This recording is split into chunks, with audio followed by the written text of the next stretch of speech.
वार के अनुसार जो प्रदोष व्रत करते हैं उसी के अनुरूप उसका फल प्राप्त होता है। प्रदोष अथवा त्रयोदशी का व्रत मनुष्य को संतोषी एवं सुखी बनाता है। बुध त्रयोदशी प्रदोष व्रत करने से सर्व कामनाएं पूर्ण होती हैं। इस व्रत में हरी वस्तुओं का प्रयोग करना चाहिए। शिव जी की आराधना धूप बेलपत्र आदि से करनी चाहिए। बुध प्रदोष व्रत में सुनी जाने वाली भोलेनाथ और माता पार्वती की बड़ी ही दुर्लभ पौराणिक कथा है, जिसे आप सभी श्रद्धा और प्रसन्नचित्त मन से पूरा सुनें। साथ ही चैनल को सब्सक्राइब करें और वीडियो को लाइक भी करें। एक नगर में भगवान शिव का एक भव्य मंदिर था, जहां हर वर्ष दूर दूर से शिव जी के दर्शन करने के लिए लोग आते थे। उस समय प्रदोष का व्रत था। दूर दूर से भक्तगण जल लेकर भगवान को जलाभिषेक करने आए हुए थे। मंदिर का परिसर भक्तों की भीड़ से भरा हुआ था। तभी अचानक आकाश में बिजलियां चमकी और सोने का एक थाल उतरा और उसी के साथ एक भविष्यवाणी भी हुई कि जो कोई भगवान शिव का सच्चा भक्त और प्रेमी होगा उसी को ये थाल मिलेगा। प्रिय भक्तों, मंदिर के परिसर में उपस्थित सभी लोगों ने ये भविष्यवाणी सुनी। धीरे धीरे सभी लोग इकट्ठे हो गए। जो लोग मंदिर की व्यवस्था देख रहे थे उन्हें तो पूरा विश्वास था कि ये थाल हमें ही मिलेगा, इसलिए वे सबसे आगे आकर खड़े हो गए। सबसे पहले एक पंडित जी आए और बोले, देखिए भाइयों, मैं प्रतिदिन महादेव जी का अभिषेक करता हूँ, अतः मैं ही भोलेनाथ का सबसे प्रिय भक्त और प्रेमी हूँ, इसलिए ये थाल मुझे ही मिलना चाहिए। इतना कहकर पंडित जी ने थाल उठाया। जैसे ही पंडित जी ने थाल उठाया, थाल पीतल का हो गया। अब देखिए, ये देखकर पंडित जी लज्जित हो गए। उन्होंने थाल यथास्थान पर रखा और वहां से निकल गए। इसी प्रकार वहां पर उपस्थित सभी पंडितों ने खुद को आजमाया, लेकिन शायद उनमें से कोई भी शिव जी का सच्चा भक्त नहीं था। उन्हें भी थाल यथास्थान रखकर जाना पड़ा। इसके बाद उस नगर के राजा का आगमन हुआ। राजा साहब आगे आए और बोले, हे प्रजाजन, मैंने महादेव के मंदिर में बड़ी भारी दान दक्षिणा दी है, इसलिए ये थाल मुझे ही मिलना चाहिए। इतना कहकर राजा आगे बढ़े और थाल उठाया। जैसे ही राजा ने थाल उठाया, थाल तांबे का हो गया। ये देखकर महाराज बड़े ही लज्जित हुए और थाल यथास्थान पर रखकर एक तरफ खड़े हो गए। इसके बाद एक एक करके कई दानी महात्मा और भक्त पधारे।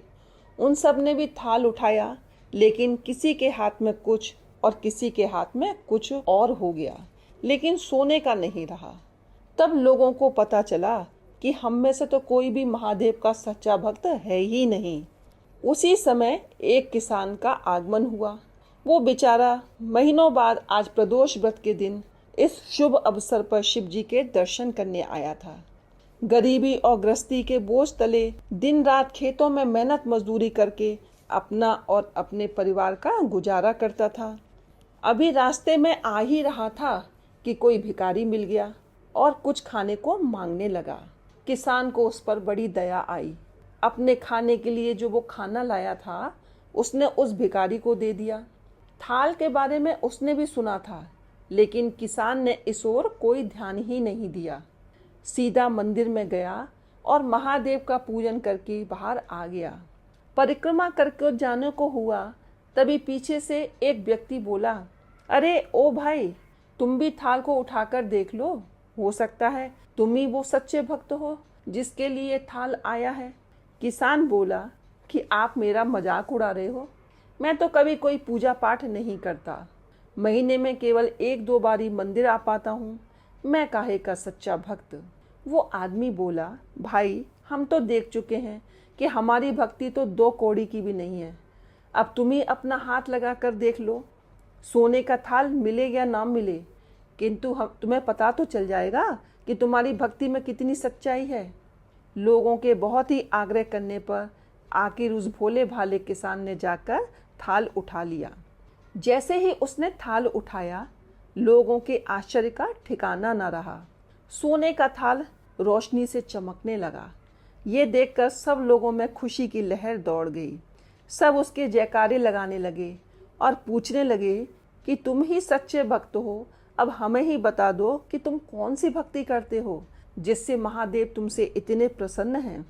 वो बोला, भाई मैं कोई भक्ति नहीं करता, मैं तो दिन भर खेतों में काम करता हूँ और थोड़ा समय निकालकर ज़रूरतमंद लोगों की मदद करता हूँ।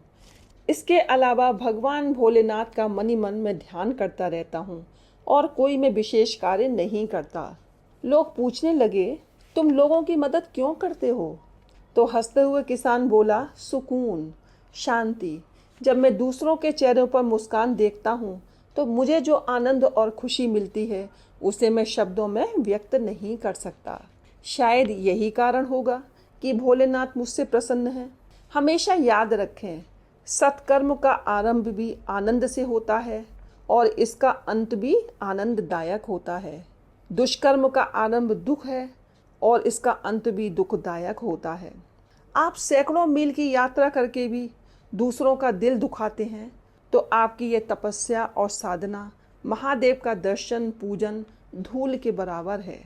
तो एक बार बोलिए, हर हर महादेव, जय भोलेनाथ। हे भोलेनाथ, जैसे आपने उस किसान पर कृपा दृष्टि बरसाई, वैसे ही आप अपने सभी भक्तों का कल्याण करना, सबकी गरीबी, दरिद्रता और दुख को दूर करना।